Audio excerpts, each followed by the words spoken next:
What's up, Taiwan? I'm Brossard with news from here in Taiwan and around the world. Taiwan's exports hit a record high in September, up more than 4% from this time last year. That's thanks to strong global demand for artificial intelligence.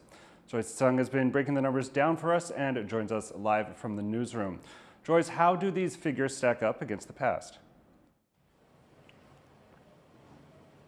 Hey, Philip, right. Taiwan's exports have increased 4.5% from this time last year, totaling just over 40 billion US dollars. That's a record high for the month of September and also marks 11 consecutive months of year-on-year growth. The Finance Ministry has attributed this to the usual peak shipping season, but also strong continued demand for AI and high-performance computing tools. Again, Taiwan's dominance in the advanced semiconductors and electronics that power these emerging technologies proving valuable here. And Philip, as for how long we can expect this to last, economists tell me that they're expecting this growth to continue for quite some time. The full AI revolution is still unraveling. And tech stocks in the U.S., the hub for these innovations, are also recovering. And we're seeing more tech giants like Apple and Meta also introduce AI into more devices and their platforms. And so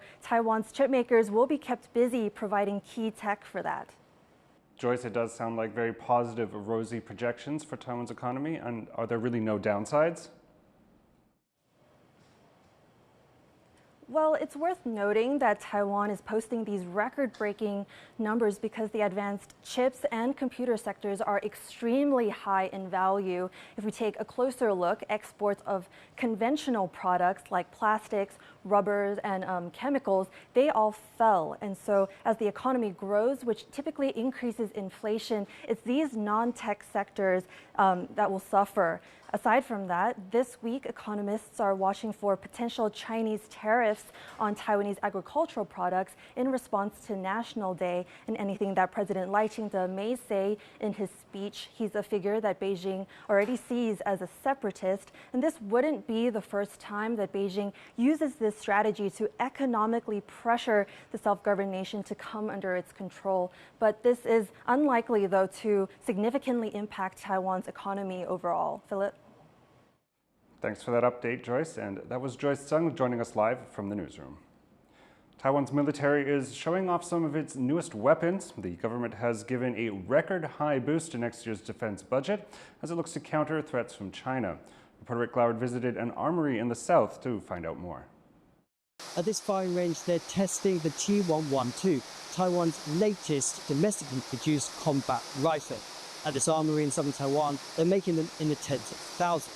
And it's set to replace the current rifle, which has been in use for nearly 20 years. This version is meant to be more accurate, stronger, and more durable than its predecessor. 主要是在这一把新的枪，它缓冲力比较减缓，然后再来它在精度上也比较提升的比较高，然后再来就是它可以依照我们的人体工学的部分，在前握把及后握把的部分都可以依照个人的时需就来做一个调整。然后我们也在这个脚架上，我们也可以做一个地形的一个变化来做使用这个脚架的部分。 The project to design and manufacture these rifles is costing Taiwan more than $250 million US, but that's just a fraction of the massive amount of defense spending Taiwan is currently undertaking as it looks to counter the threat from China. Boosting domestic production of weapons and modernizing the military is all part of Taiwan's porcupine strategy, making an attack on the country as unattractive as possible to China. Luffy Li and Rick Lauert in Kaohsiung for TaiwanPlus.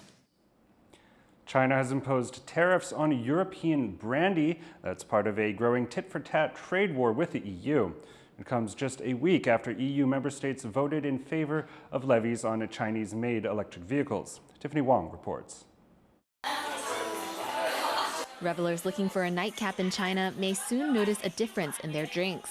That's as bartenders look for alternatives to brandy after China imposed anti-dumping tariffs of over 30% on imports of the spirit from the European Union. If the price really goes up much more, I don't think we can keep on using. a very expensive brandy, we will actually choose something else. China says the anti-dumping measures are meant to promote fair competition between imports and domestic products. But they come less than a week after the EU backed tariffs of up to 45% on imports of Chinese-made electric vehicles, a move they say protects European automakers. Companies that sell French spirits took an especially hard hit after the brandy tariff was announced. The country provides 99% of brandy exports to China. And bar owners worry consumers might not be willing to pay higher prices for famous brands like Hennessy and Remy Martin. If you really ask the customers, do you really care for this specific brand to be in your drink, or would you rather be charged equal amount or a little bit less? I think everybody would have to answer the second one. The EU said it would challenge the anti-dumping measures at the World Trade Organization, calling it abuse of trade defense instruments. China's Commerce Ministry also hinted at potential tariffs on cars, pork, and dairy from the EU, leaving European countries wondering which industry will be hit next. This is the new reality. The EU has been unequipped for far too long to protect its interests. And now there is a time and maybe a momentum to push back, but also to do so collectively, so that not only sends a message to China, but it also deters and also creates a level playing field. China and the EU will have to strike a balance between fostering fair competition and protecting the local businesses bearing the brunt of tit-for-tat tariffs. Howard Zhang and Tiffany Wong for TaiwanPlus. Southeast Asian leaders are meeting with a Myanmar junta representative in Laos to try and negotiate a solution to the country's violent civil war. The talks are part of an annual ASEAN summit, which had barred Myanmar's military government from attending. This year, the junta has sent a senior foreign ministry official, marking the first high-level meeting with their envoy in over 3 years. Also on the agenda is growing tensions in the South China Sea, where there have been a series of confrontations between China, the Philippines, and Vietnam. The southeastern U.S. state of Florida is bracing for what could be its worst storm in a century. The mayor of Tampa, where the powerful storm is due to first hit, has issued a stark warning to residents. Rosie Greninger reports. Residents in Florida batten down the hatches and prepare to flee to safety as Hurricane Milton barrels towards the U.S. state's west coast. Highways have been packed with cars amid authorities' dire warnings to over 1 million people to evacuate. Well, we were ordered to evacuate, and if anybody knows anything about Florida, when you don't evacuate when you're ordered to, you can pretty much die. You know, they've had a lot of people here stay at their homes and they end up drowning, and you know, it's just not worth it. You know, the house can be replaced, the stuff can be replaced, so it's just better to get out of town. Milton is approaching the state with intense speed, transforming from a Category 1 storm into a top-level Category 5 in less than 24 hours, making it the third fastest intensifying storm on record in the Atlantic. As it passed the coast of Mexico, winds of 250 kilometers per hour were recorded, bringing serious flooding. Ahí está, las 2 de la mañana nos quitamos de la iglesia y venimos. Cuando venimos, todos los trastos se llevó, ollas, sartenes, mesas, todo se me embarcó. Me llevó el refri, la tele, todo se echó a perder. Todo me echó a perder. As the storm passed over Cuba, roads became waterlogged. But when it makes landfall in Florida, the impact is expected to be much worse. Authorities are warning Hurricane Milton will be potentially catastrophic, bringing storm surges of up to 4 meters and winds of over 270 kilometers per hour. And you're going to have structural damage to buildings. Some buildings will wash away. Evacuation routes will be quickly cut off. US President Joe Biden, who cancelled overseas trips to deal with the looming disaster, said it could be the worst storm to hit the region in a century, and urged people to heed evacuation orders before it's too late. If you're under evacuation orders, you should evacuate now. You should have already evacuated. It's a matter of life and death, and that's not hyperbole. It's a matter of life and death. The leader approving an emergency declaration and pledging life-saving resources in advance of the storm. Assistance that will be desperately needed in this region, devastated less than a week ago by Hurricane Helen. Dolphine Chen and Rosie Greninger for TaiwanPlus. Less than a month before the U.S. presidential election, both candidates are accusing one another of mishandling their responses to recent hurricanes. The other point I'd make is that there's a lot of mis and disinformation being pushed out there by the former president about what is available, in particular to the survivors of Helen. And first of all, it's extraordinarily irresponsible. It's about him, it's not about you. And the reality is that FEMA has so many resources that are available to folks who desperately need them. Hurricane Helen destroyed homes and killed hundreds of people when it hit the southeastern U.S. in late September.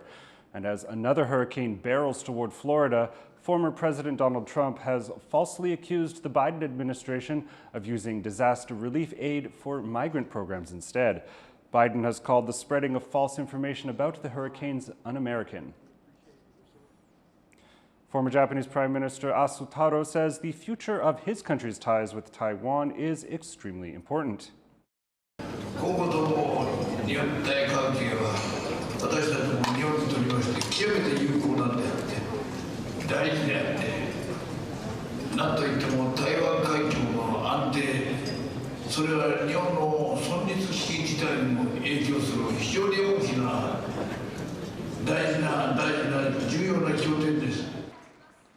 Also made the comments at an event in Japan celebrating Taiwan's National Day, attended by representatives from the two countries.